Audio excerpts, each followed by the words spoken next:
हरीम का बाप हरीम से पूछता है कि हरीम, मैं बहुत ज़्यादा खुश हूँ उस इंसान से मिलके जिस इंसान की वजह से हमारे घर में इतनी खुशियाँ आई हैं। जिसको सुन के कहती है, किस बात में तो कोई शक नहीं, मुझे यकीन है आप मुदस्सिर की बात कर रहे होंगे। मुदस्सिर सर है ही इतने अच्छे और उनके साथ ऐसा ही होना चाहिए। सब उनकी वैसे ही बहुत तारीफ़ करते हैं, लेकिन आप देखेंगे उसका बाप कहता है कि बेटा, मैं एक फ़ैसला करना चाहता हूँ। मैं चाहता हूँ कि तुम्हें उस घर में रुखसत कर दूँ, क्योंकि मुझे उसकी बातें बेहद पसंद आई। बहुत ही समझदार इंसान है और फ़ाइज़ की तरह तो बिल्कुल भी नहीं है। इसलिए बेहतर यही है, मुझे यकीन है कि तुम मेरे इस फ़ैसले में मेरी मदद करोगी और मेरा साथ दोगी। क्योंकि जैसे ही मैं उसकी माँ से मिला हूँ, तो मुझे इस चीज़ का अंदाज़ा हुआ है कि उन लोगों की भी यही मर्ज़ी है, इसलिए मैंने तुमसे ये बात की है। जिसको सुनकर वो कहती है कि नहीं, ऐसा कुछ नहीं हो सकता है, आप बिलावजह क्यों ये बातें सोच रहे हैं। आगे से उसका बाप उसको बताता है कि बेटा, साफ साफ उसकी माँ ने ये बात की है और उससे कहा है कि वो तुम्हें अपने घर की बहू बनाना चाहते हैं। इसकी वजह से सुनकर वो कहती है कि नहीं, ऐसा कुछ नहीं होने वाला पापा, अगर आप ऐसा सोच रहे हैं तो बिल्कुल गलत है। मेरी तरफ से ऐसी कोई बात नहीं है और अपने ज़हन पे ये बात मत सवार कीजिएगा, क्योंकि ऐसा नहीं होने वाला। बेहद आप देखेंगे उसका बाप भी खुश है, क्योंकि उसको पता चल चुका है कि उसकी बेटी के लिए ये बहुत अच्छा ऑप्शन है और वो मुदस्सिर के साथ हमेशा बहुत खुश रहेगी।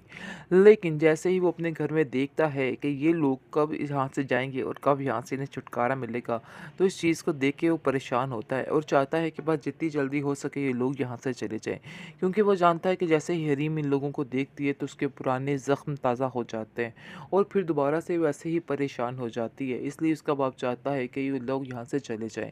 ख़ैर, आप देखेंगे कि उनके मसले बढ़ते ही जा रहे हैं। दिन-ब-दिन बहुत ज़्यादा परेशानियों ने घेर रखा है उन्हें और वो समझ ही नहीं पा रहे कि आखिर वो क्या करें, क्या ना करें, क्योंकि फ़ाइज़ की इतनी बुरी हालत हो चुकी है कि फ़ाइज़ जो है वो तो किसी काम का नहीं रहा है।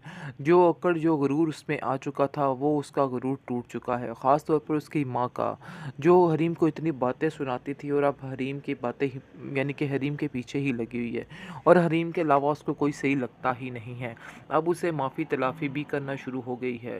साफ साफ तो नहीं कह पा रही, लेकिन फिर भी समझ आ रही है कि उसे बहुत ज़्यादा अफसोस है इस चीज़ का कि उसने जो कुछ किया है उसको ऐसा नहीं करना चाहिए था। इसलिए अब देखेंगे कि लाइबा भी अपनी माँ से कहती है कि आपको हरीम भाभी से माफ़ी दिल से मांग ही लेनी चाहिए, वरना बहुत को बुरा हो सुनकर सकता है। हरीम कहती है कि हाँ, हम फिर दोबारा ज़रूर चक्कर लगाएंगे। मैं बाबा को लेके आपके घर ज़रूर आऊँगी, ये मेरा आपसे वादा है। वो उससे वादा कर लेती है और कहती है कि आप फ़िक्र मत करें, हम ज़रूर आएंगे आपकी तरफ। लेकिन जी, आप देखेंगे कि बहुत ज़्यादा परेशान हो चुकी है, क्योंकि कहकशा को पता चल चुका है कि उसके बेटे की हालत बेहद ख़राब है। जैसे ही पता चलता है हरीम को, लेकिन हरीम कोई भी फ़ैसला नहीं करना चाहती और ना ही इन लोगों के साथ जाना चाहती है। वो कहती है कि अब आप ही जाइए, मैं उधर कोई भी बात नहीं करना चाहती, ना ही कोई राब्ता-रुब्ता रखना चाहती हूँ और मुझे ना ही कोई ऐसा-वैसा शौक है कि मैं उस घर में वापस जाऊँ या फिर उन लोगों के साथ जाऊँ। ये सब कुछ मेरी मजबूरी है और ख़ास तौर पर ये सिर्फ़ और सिर्फ़ इंसानियत के नाते हो रहा है और इसके अलावा कुछ नहीं। उसका बाप उसकी बातों से बेहद खुश होता है और कहता है कि हरीम, तुम यकीन मानो, तुम्हारी इन बातों से मैं बेहद खुश हूँ कि तुमने इंसानियत का फ़र्ज़ निभाया है और आज पता चल रहा है कि जो मैंने तुम्हारी तरबियत की है वो रंग लाई है और ऐसा ही हो रहा है। मुझे तुम्हें देख के काफ़ी खुशी मिलती है और मुझे तुम पे पूरा पूरा यकीन है। तुम फिक्र मत करो, सब ठीक हो जाएगा। लेकिन तुम्हें अब पीछे इन लोगों की तरफ मुड़ के नहीं देखना है और इन लोगों की बातों में आके अपने दिल को नहीं पिघलाना है, क्योंकि ये औरत कभी बदल नहीं सकती है। बेहतर यही है कि इन लोगों से जल्दी जल्दी हो सके पीछा छुड़वाओ, तो ही बेहतर है। लेकिन अपनी ज़िंदगी में मुद्दसिर जैसे लोगों को छोड़ना भी एक बहुत बड़ी बेवकूफ़ी है। उन लोगों को कभी भी मत छोड़ना। रस्सी जल गई मगर बल नहीं गया, यही हाल है कहकशा का। कहकशा किस मोड़ पर आकर खड़ी हो चुकी है, लेकिन फिर भी उसकी वो अकड़ ख़त्म नहीं होने का नाम ले रही। बहुत ज़्यादा परेशान है लाइबा और अपनी माँ से कहती है कि अब आपको ये सारी बातें छोड़ देनी चाहिए। मैं आपको पहना कहना चाहती हूँ कि आपको ये हरकतें नहीं ज़ेब देती हैं। पहले का वक्त कुछ और था और अब वक्त कुछ और है। वक्त की मुनासिबत को देखिए और उसके मुताबिक काम कीजिए। जिसको सुनकर वो कहती है कि तुम नहीं जानती हो कि मैं किस मजबूरी में इस लड़की के घर में रह रही हूँ। मेरा बस चले तो मैं एक पल के लिए भी यहाँ ना गुजारूँ। जिसको सुनकर वो कहती है कि मैं आपको यही समझाने की कोशिश कर रही हूँ, ये सिर्फ़ और सिर्फ़ हमारी मजबूरी है। इसलिए बेहतर यही है कि मजबूरी का नाजायज़ फ़ायदा मत उठाएँ। ऐसा ना हो कि यहाँ से जाने के बाद हमारे लिए कोई ठिकाना ना रहे। दूसरी तरफ जी आप देखेंगे कि जो हरीम का बाप है वो काफ़ी ज़्यादा इंटरेस्ट लेने लग जाता है मुदस्सिर में। मुदस्सिर का आना जाना भी लगा रहता है, जिसकी वजह से काफ़ी ज़्यादा वो खुश भी रहता है और उसको अपने बेटे की कमी भी महसूस नहीं होती है। और उसको कहता है वो कि तुम मुझे बिल्कुल अपने बेटे जैसे लगते हो, मुझे तुम्हारे होते हुए उसकी कमी महसूस नहीं होती है। तुम हमारा बहुत साथ देते हो, क्योंकि वो हर घर के काम में उनकी मदद करता है और उनके साथ जाता है और उनको पूछता है। ये बात उसके बाप को उसकी बेहद पसंद आ चुकी है और वो बहुत ज़्यादा खुश है। हरीम को कहता है कि काश मैं ये फ़ैसला कुछ बदल लेता, यानी कि इस फ़ाइज़ की जगह मुदस्सिर को अपना लेता। लेकिन जी आप देखेंगे कि अब कहाँ रही वो बात। अब फ़ाइज़ का नामो-निशान मिटने वाला है हरीम की ज़िंदगी से, क्योंकि जो कुछ किया है उसने, ये काफ़ी है इस सब चीज़ों के लिए।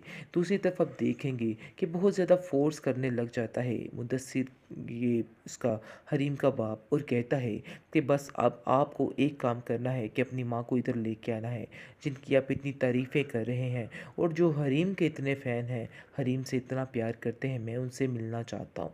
जिसको सुनकर मुदस्सिर कहता है कि हाँ, वो भी इधर ज़रूर आएँगी, लेकिन उससे पहले आप हमारे घर में आइए। हम आपके घर में, यानी आप जब हमारे घर में आएँगे तो हमें बेहद खुशी होगी। यकीन मानिए कि सारी खुशियाँ जो हैं वो बहुत ज़्यादा हरीम से मिलती हैं मेरी माँ को, और मेरी माँ हरीम को देख के बेहद खुश हो जाती है। इसको सुनकर हरीम कहती है कि हाँ, हम फिर दोबारा ज़रूर चक्कर लगाएँगे। मैं बाबा को लेके आपके घर ज़रूर आऊँगी, ये मेरा आपसे वादा है। वो उससे वादा कर लेती है और कहती है कि आप फ़िक्र मत करें, हम ज़रूर आएँगे आपकी तरफ। लेकिन जी आप देखेंगे कि बहुत ज़्यादा परेशान हो चुकी है, क्योंकि कहकशा को पता चल चुका है कि उसके बेटे की हालत बेहद ख़राब है। जैसे ही पता चलता है हरीम को, लेकिन हरीम कोई भी फ़ैसला नहीं करना चाहती और ना ही इन लोगों के साथ जाना चाहती है।